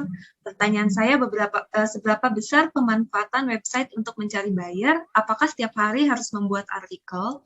Apa buyer tertarik dengan website saya karena website yang aktif? Itu yang pertama. Dan yang kedua, apakah untuk pencarian buyer lebih baik memanfaatkan ITPC atau ADDAP? Nah, silakan Bapak. Ya. Jadi website milik perusahaan ya, website private gitu kan. Memang itu yang saya akan sarankan Pak. Jadi website private itu penting karena kita harus membangun trust antara kita dengan calon buyer. Bayangkan kalau kita punyanya blog gitu ya, yang gratisan, ya bukan berarti blog itu nggak penting, tapi dari situasi membangun trust, kita dengan blog rasanya kurang kuat gitu ya. Kita harus punya website resmi yang memang kita ada investasi di situ kan. Lalu selain itu juga kita harus melengkapi dengan alamat email yang bukan basisnya web based gitu. Jadi saya tidak menyarankan untuk alamat email yang belakangnya tuh Yahoo atau Gmail, tapi sebaiknya alamat email yang mengandung nama perusahaan kita. Gitu ya. Jadi harus dilengkapi dengan itu. Memang website sudah bagus. Nah, sekarang nanti Bapak coba share lagi bagaimana pengalamannya. Karena menurut saya artikel tidak perlu setiap hari. Setiap minggu juga cukup, Pak. Begitu. Lalu pertanyaan kedua, apakah pencarian buyer lebih baik memanfaatkan ITPC atau ADDAC? Benar, benar sekali. Memang ITPC dan ADDAC ini adalah perwakilan kita di luar negeri yang akan membantu kita untuk mencari buyer ya. Contoh, salah satu program mereka adalah memberikan event-event atau mengadakan event-event business matching. Di situ antara kita sebagai supplier dan calon buyer itu dikumpulkan untuk dikenalkan dan saling menjajakilah kemungkinan-kemungkinan untuk terjadinya suatu transaksi. Nah, ini lebih bagus Pak kalau kita lewat ITPC atau ADDAC karena kita menjamin kredibilitas dari calon buyer kita, ya. Jadi bukan abal-abal gitu ya, intinya gitu. Begitu Pak. Semoga menjawab Pak. Baik Pak, terima kasih. Mungkin kalau misalnya Pak Ponirin mau nambahin juga langsung aja. Ya betul. Ya. Pak Ponirin ini pengalamannya luar biasa. Mari. Tadi sudah lengkap dari Pak Lukas tadi. Oke, kita lanjut nih Pak di pertanyaan selanjutnya. Di sini ada dari Bu Desi Marais dari Banjarmasin, Kalimantan Selatan. Pertanyaannya adalah bagaimana mengetahui kredibel dari buyer? Karena beliau mendapatkan buyer dari LinkedIn, tapi meminta barang yang tidak sesuai dengan katalog yang saya tawarkan. Seperti itu Pak. Ya, ini hati-hati. Ya memang kita perlu dalam situasi sekarang ya. Makin banyak yang mencoba spam gitu ya dengan kita. Jadi LinkedIn ini memang tidak ada mekanismenya dari penyedia layanan untuk mengkurasi lah siapa penggunanya gitu kan. Apakah benar atau orang nggak benar gitu kan, kita nggak punya dari itu. Nah untuk itu memang kita bisa minta bantuan dari atas perdagangan atau dari ITPC untuk mengecek background check ya calon buyer kita ini apakah dia benar-benar atau serius atau tidak gitu. Kalau pertanyaannya karena saya mendapatkan buyer dari LinkedIn tetapi meminta barang yang tidak sesuai dengan katalog yang saya tawarkan, mendingan nggak nggak usah ditanggepin Bu kalau tidak sesuai, karena saya takutnya ini memang spam gitu. Baik, Pak. Ini ada yang raise hand dari Pak Joko Andrianto, silahkan untuk di-unmute. Selamat dan Pak Ponirin. Ya. Oh ya, Pak, saya lebih tertarik untuk mungkin ada trik dan tips ya Pak. Justru adalah mengantisipasi ketidakstabilan harga atas komoditi yang ada di Indonesia sendiri. Jadi ini berdasarkan pengalaman saya saat ini, gitu. Dari beberapa yang dijelaskan oleh Pak Ponirin dan Pak Lukas sudah kami lakukan dan itu berhasil. Mungkin tipsnya dari saya, gini Pak. Memang kami melakukan persiapan senjata perang dulu. Di antaranya adalah legalitas, company profile, produk, sertifikasi, terutama karena kami bergerak di bidang rempah. Ketika itu ready, baru kami mengikuti pencarian bayar. Kami juga selain ITPC dan ADDAK, kami juga memanfaatkan platform luar, e-commerce-nya gitu, GoForward, Export Hub, and then ada 3 platform tuh yang kita pakai dan memang itu nyangkut. Kemudian untuk validasi bayar, nah saat ini nih 3 kali yang saya lakukan dengan ITPC yaitu memvalidasinya. Memang kan kami eksportir pemula itu pasti terkait dengan validasi bayar ya Pak. Betul. Kelemahan dari perwakilan lembaga perwakilan kita yang ada di luar adalah ketika kita email pasti lama. Jadi kita butuh apa namanya extra cost dan finally kita by phone. Kalau by phone memang responsif dan cepat. Nah, yang jadi kendala di saya adalah kestabilan harga, Pak. Saya ambil contoh, produk A, rempah antara harga di Sulawesi, di Bengkulu, dengan di Bali, itu selisihnya jauh sekali. Sementara untuk riset dari harga internal, kita sebutnya internal Indonesia sendiri ya Pak, itu bahannya itu susah gitu Pak. Ini triknya gimana ya Pak? Karena gini, ketika kita sudah validasi, kemudian pengalaman saya yang sekarang nih Pak, buyer yang tervalidasi dan benar, pasti dia selalu minta meeting by Zoom. Terus continue dan nggak peduli waktu gitu kan Pak ya. Karena contohnya semalam aja sampai jam 2 pagi gitu kan, karena dia siang kita malam. Itu percakapan terus. Nah, di saya ini justru malah yang saya rasakan sekarang adalah kok ini dipermainkan, bukan dipermainkan ya, lebih ke stabilan harga gitu loh Pak. Di mana ya kita untuk mendapatkan riset sehingga kita dapat menentukan nih, bahwa harga yang di Indonesia sendiri untuk range-nya itu dengan range sekian sampai sekian. Karena terus terang itu extra cost sekali Pak perbedaannya. Padahal untuk transportasi misalnya nih dari Sulawesi ke Jakarta, kemudian dari Medan ke Jakarta, dari Bali ke Jakarta itu bisa terhitung karena kan kita ada transporter ya Pak ya. Jadi beberapa ini kan pasti ada, jadi itu terhitung. Tapi justru yang bermasalah adalah di harga pemenuhannya. Nah itu gimana ya Pak solusinya tuh Pak? Terima kasih Pak Lukas dan Pak Ponirin.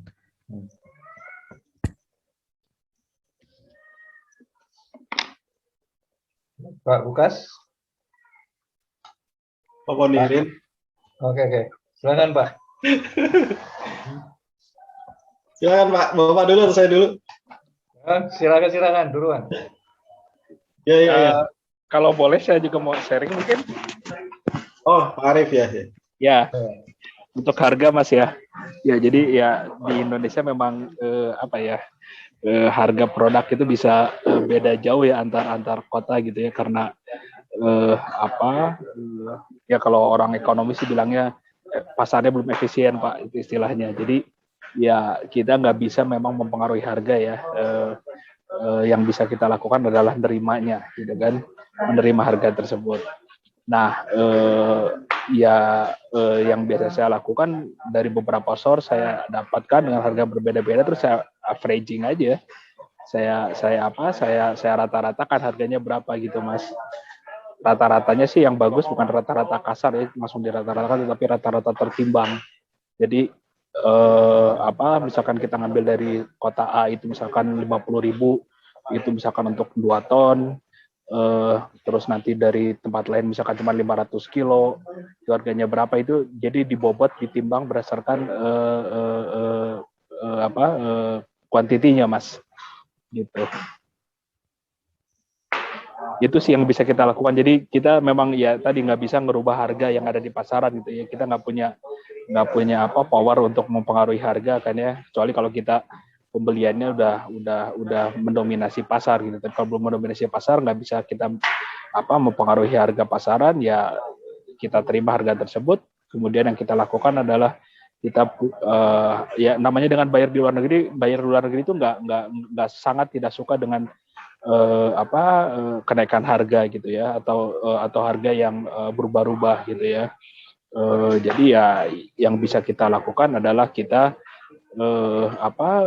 merata-ratakan harga tersebut, kemudian nanti in the end ya katakanlah 6 bulan sekali atau 1 tahun sekali gitu ya, kita tinggal mereview harga rata-rata tersebut naik atau turun, atau masih bisa jual ke market atau tidak, gitu sih Pak.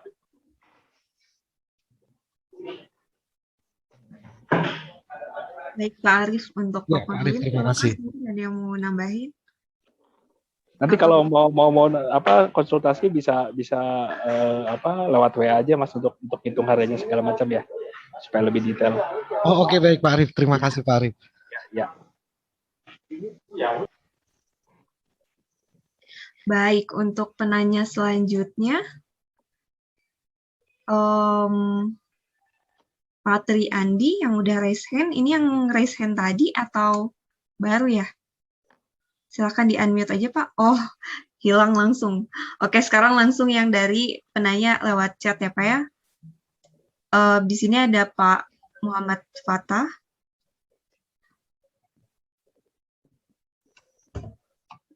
Di sini, halo Pak Ponirin, perkenalkan saya Fatah Fadul Rahman dari Bandung, mau menanyakan tentang apa setiap negara kalau mengirim sampel ada minimal harganya. Kalau melebihi minimal harga barang harus membayar bea cukai atau pajak barang karena barang ditahan di bea cukai. Dan bagaimana mengetahui pajak barang yang harus dibayar? Terima kasih, semoga dapat dijawab. Baik, terima kasih Pak Fatah. Jadi ini adalah untuk pengiriman sampel, Pak ya. Untuk pengiriman sampel itu yang sering kita lakukan, yang pertama adalah harus ada kelengkapan dokumen. Jadi yang perlu dilengkapi untuk pengiriman sampel, yang pertama adalah invoice, yang kedua packing list. Dan biasanya yang kita lakukan, jadi kalau pengiriman sampel supaya nanti itu bebas, tidak dikenakan biaya custom, itu biasanya kita lakukan di dokumen atau itu kita suka tulis bahwa itu adalah barang sampel. Jadi kita tulis not commercial value. Ya. Jadi itu kita tulis sehingga mereka tahu bahwa itu barang sampel. Cuman ada ketentuannya memang, jadi kalau kita kirim barang sampel lalu di invoice-nya dicantumkan harga, itu nanti si importer yang mau dikirim sampel itu kena beban biaya masuk. Gitu. Beban biaya masuk di negara di mana barang itu sampel itu dikirim. Itu. Jadi yang penting dikirim sampel ini adalah jangan sampai melebihi ketentuan.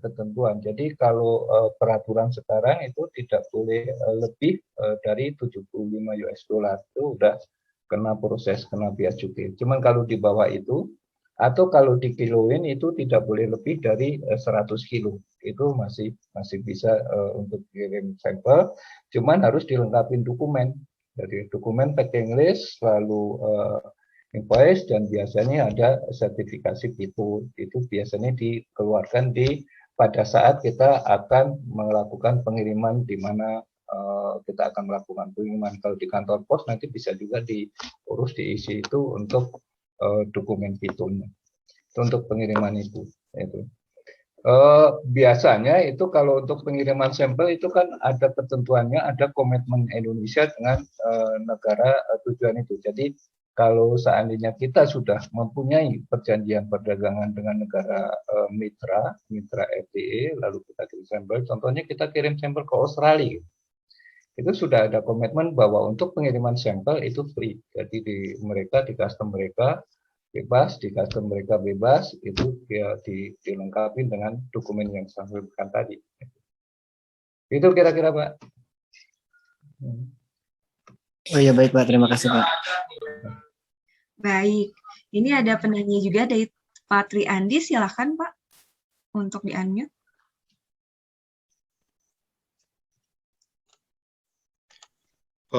Izin Pak, saya bertanya lagi Pak. Ya, ini soal kondisi kita saat ini Pak.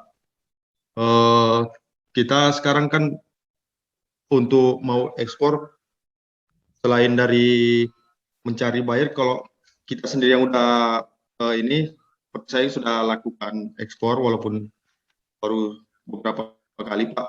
Sekarang ada kendala lagi. Nah, kami di sini soal kendala ocean freight Pak. Yang pertama itu mendapatkan space container susah. Yang kedua space container yang dapat pun itu sering delay. Contoh untuk nanti ini tanggal 11 ETD 25 itu udah delay ke tanggal 16. Dan yang kedua harga pun udah nggak masuk. Bentar Win, udah nggak masuk di akal sih Pak. Sekarang ke Chennai sendiri udah tembus di angka 4.000-an. Nah, itu kan kendala kami untuk mencari buyer yang baru pasti minatnya berkurang karena dia kan nanggung harga kapal juga. Terus yang kedua buyer yang ada pun minta naikkan harga pun kami sulit juga. Sementara di satu sisi di sini harga di bawah udah cukup tinggi, udah mulai naik. Jadi sekarang untung-untung 200-300 rupiah per kilo, udahlah saya tembak aja daripada nggak ada penjualan sama sekali kan. Iya. Nah, mohon arahannya Pak, bagaimana solusinya atau bagaimana cara saya menyikapi kondisi ini Pak? Ini kasusnya sama Pak Arif nih, Pak Arif. Oh, sama Pak Arif udah diskusi juga kemarin Pak. Oh, sama ya. Kasusnya Pak Arif itu udah kena berapa ratus ribu aja, berapa ratus juta aja sekarang ya, gara-gara masalah ini. Gitu. Kami juga sama, emang isunya itu saat ini kelangkaan kontainer, lalu terlalu lama keluarnya kontainer di saat transit di Singapura. Gitu. Dan itu kita coba nanti kita coba untuk melakukan koordinasi dengan kementerian dan lembaga terkait, karena yang bisa menyelesaikan ini kelihatannya ini Pak.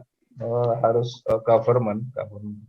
Jadi mudah-mudahan nanti kita cobalah kita lakukan koordinasi dengan kementerian yang terkait, khususnya di Kementerian Perdagangan dan di Bea Cukai untuk mengenai masalah kontainer ini. Jadi memang ini saat ini masalahnya itu gitu. Seperti kita kemarin kirim ke Chili itu dari 2.000 sampai 8.000 US dollar. Itu iya. 4 kali lipat, Pak ya? 4 kali lipat gitu. Itu. Pak Arif mungkin cerita juga. Dia ya, Pak Arif ya betul Mas, ini kontainer mah udah apa ya, di luar kekuasaannya kita sebagai eksportir maupun pemerintah. Pemerintah juga nggak bisa apa-apa karena perusahaannya kan ada di luar negeri itu Pak. Gitu ya. Tetapi kemarin tadi malam saya baru dapat kabar dari teman di kantor staf kepresidenan, sudah ada keputusan langkah-langkah apa yang akan diambil gitu ya, termasuk kemarin saya baca notulensinya ada 17 halaman, tapi saya lihat highlight sedikit, salah satunya adalah pemerintah nanti akan menyewakan mother vessel juga katanya. Gitu ya, tapi nggak tahu ada duit nggak tahu atau enggak tuh, mother vessel juga kan mahal. Gitu. Kemudian untuk kontainer juga katanya nanti vessel yang masuk ke Indonesia itu juga diwajibkan harus bawa kontainer kosong. Nah, cuman ya tadi mungkin pelabuhan-pelabuhan tertentu aja gitu ya, mungkin Tanjung Priuk, Tanjung Perak, atau Belawan gitu ya, yang tujuannya adalah untuk bisa meningkatkan ketersediaan dari kontainer. Itu sih sekilas yang saya baca, Mas. Jadi pemerintah juga 2 hari yang lalu ya mereka baru meeting tadi di kantor staf kepresidenan gitu ya. Dan ya mudah-mudahan kita lihatlah sebulan 2 bulan ke depan. Gitu. Memang untuk kontainernya agak susah sih Pak ya. Eksportir itu kan nggak bisa pesen langsung kontainer sendiri, harus melalui EMK. Ya. Iya. Iya, harus ada forwardingnya.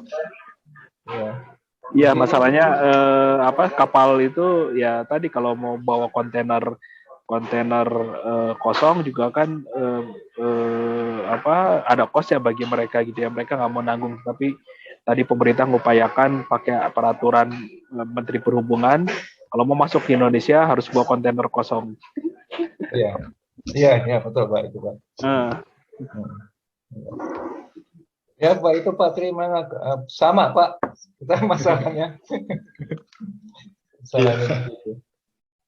Oke Pak, makasih Pak gambarannya Pak. Iya. Baik, terima kasih Pak Triandi. Ini masih ada Pak Joko yang raise hand, apa mau bertanya lagi Pak? Mungkin ini pertanyaan terakhir ya Pak? Dari semuanya karena waktunya juga udah. Cukup itu belum hilang tadi. Oh, oke. Japri Pak Arif. Gimana Pak? Nanti by WhatsApp. Oke. Thank you. Untuk yang lainnya mungkin ada yang mau bertanya? Sepertinya udah nggak ada sih Pak. Ya, untuk ini kayaknya mungkin sesi hari ini udah cukup sekian ya Pak. Ini juga sebenarnya kita udah melebihi dari waktu jadwal kita. Mungkin untuk minggu depan kita masih ada coaching klinik, masih terkait dengan marketing gitu ya Pak ya, market entry strategi. Nanti dibantu juga sama Pak Lukas. Terima kasih atas paparannya Bapak Pak Lukas sama Pak Ponirin, serta terima kasih juga atas pertanyaannya dan sumbangsi mungkin insight atau kehadirannya untuk para peserta juga. Paling kita cukupkan sekian untuk coaching klinik hari ini. Terima kasih. Wassalamualaikum warahmatullahi wabarakatuh. Waalaikumsalam. Terima kasih semuanya teman-teman.